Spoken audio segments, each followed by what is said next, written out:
কেউ কথা রাখেনি। ৩৩ বছর কাটল, কেউ কথা রাখেনি। ছেলেবেলায় এক বৈষ্ণবী তার আগমনী গান হঠাৎ থামিয়ে বলেছিল, শুক্লা দ্বাদশীর দিনে অন্তরাটুকু শুনিয়ে যাবে। তারপর কত চন্দ্রভুক অমাবস্যা এসে চলে গেল, সেই বৈষ্ণবী আর এলো না। ২৫ বছর প্রতীক্ষায় আছি। মামা বাড়ির মাঝি নাদির আলী বলেছিল, দাদা ঠাকুর বড় হও, আমি তোমাকে ৩ প্রহরের বিল দেখাতে নিয়ে যাব, যেখানে পদ্মফুলের মাথায় সাপ আর ভ্রমর খেলা করে। নাদির আলী, আমি আর কত বড় হব? আমার মাথা এ ঘরের ছাদ ফুঁড়ে আকাশে স্পর্শ করলে তারপর তুমি আমায় ৩ প্রহরের বিল দেখাবে? একটাও রয়্যাল গুলি কিনতে পারিনি কখনো।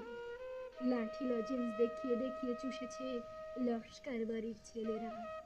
ভিখারির মতন চৌধুরীদের গেটের সামনে দাঁড়িয়ে দেখেছি ভেতরের রাস উৎসব।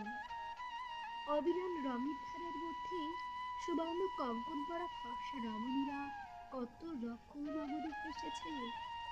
আমার দিকে তারা ফিরেও চায়নি। বাবা আমার কাঁধ ছুঁয়ে বলেছিল, দেখিস একদিন আমরাও।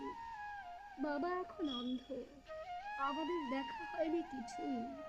সেই রয়্যাল গুলি, সেই লাঠি লজেন্স, সেই রাস উৎসব আমায় কেউ ফিরিয়ে দেবে না। বুকের মাঝে সুগন্ধি রোমাল রেখে বরুণা বলেছিল, আমায় যেদিন সত্যিকারের ভালোবাসবে, সেদিন আমার বুকেও এরকম আতরের গন্ধ হবে। ভালোবাসার জন্যে আমি হাতের মুঠোয় প্রাণ নিয়েছি। দুরন্ত সারের চোখে বেঁধেছি লাল কাপড়, বিশ্ব সংসার তন্ন তন্ন করে খুঁজে এনেছি ১০৮টি নীলপদ্ম। তবু কথা রাখেনি অরুণা। এখন তার মুখে শুধুই মাংসের গন্ধ। এখনো সে যে কোনো নারী।